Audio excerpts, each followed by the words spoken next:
বলেন। আবার বিশ্বনবী বললেন, যত ইস্তেগফার আছে সব ইস্তেগফারের সেরা সর্বশ্রেষ্ঠ ইস্তেগফারের নাম সাইয়্যিদুল ইস্তেগফার।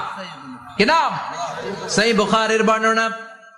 শাদ্দাদ ইবনে আউস রাদিয়াল্লাহু তাআলা আনহু বর্ণনা করে বলেন, কেউ যদি দিনের বেলা একবার সাইয়্যিদুল ইস্তেগফার পড়ে, ওই দিন যদি লোকটার মৃত্যু হয়ে যায়, মুহূর্তের মধ্যে লোকটার জান্নাতি ঘোষণা দিয়ে দিবে কে? রাত্রি বেলা যদি কেউ সাইয়্যিদুল ইস্তেগফার একবার পড়ে, ওই রাতে ইন্তেকাল হলে তার জীবনের সব গুনাহ মাফ করে দিয়ে ওই লোকটারেও জান্নাতি করে দিবে কে? দিনে যদি সাইয়্যিদুল ইস্তেগফার একবার পড়েন, ওই দিনে ইন্তেকাল করলে আপনি জান্নাতি।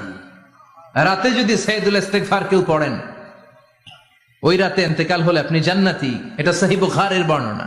সব ইস্তেগফারের রাজা, শ্রেষ্ঠ ইস্তেগফার। মুখস্থ আছে না? কার কার মুখস্থ আছে? হাত তুলেন।